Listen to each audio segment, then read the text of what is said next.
Yaklaşık 8 yıldır yüzme antrenörlüğü yapmaktayım Mardin genelinde. Şu an Kızıltepe'de hizmet veriyorum. Yaklaşık 1,5 yıldır Kızıltepe'de çalışıyorum. 5 yıl Mardin'de çalıştım. Amacımız denizi olmayan yerde herkesi suyla buluşturmak ve profesyonel bir şekilde onlara yüzme eğitimi vermektir.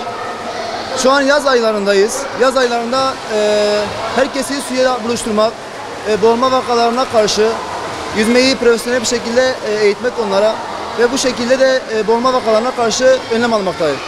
Tek amacımız budur bizim. Ondan sonraki amacımız ise yüzme sporunu yaymak.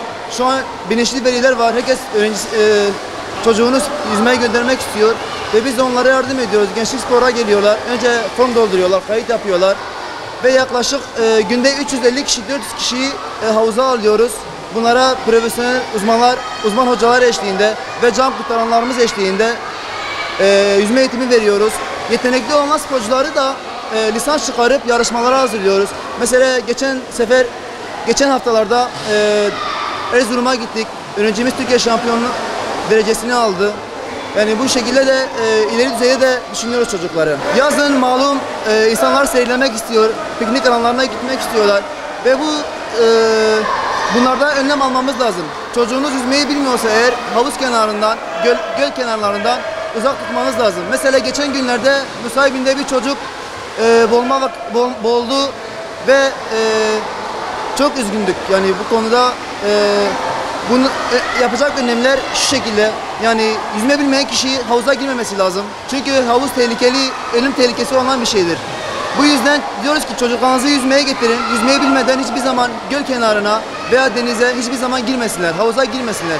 Veya bir yetişkin velisinin yanında havuza girmesi lazım. Boğulma esnasında iki çeşit kurtarma şeyimiz var. Mesela birinci yerinde olduğu zaman, birinci yerindeyse bir materyal atıyorsun ona.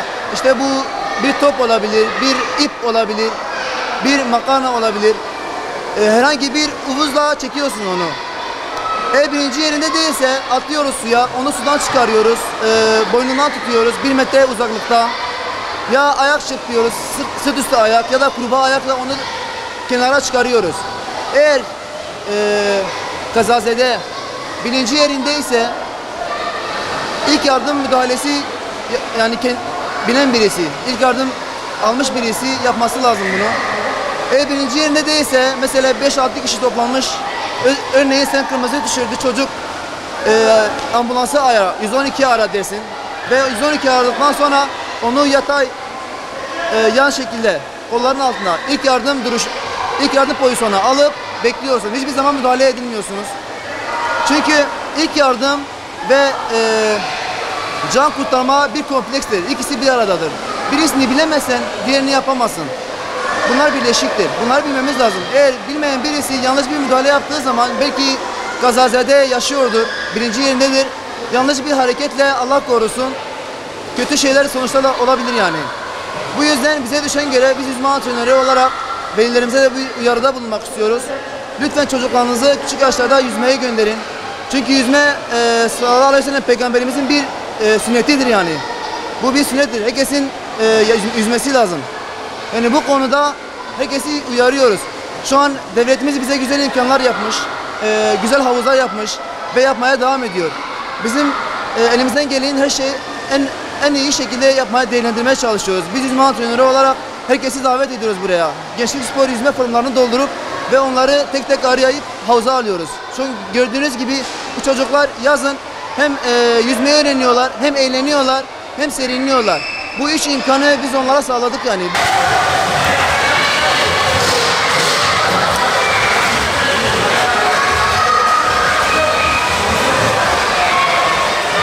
Şu an bu kazazedemiz havuzdan çıkmış ve birinci yerdedir. Birinci yerinde birisidir.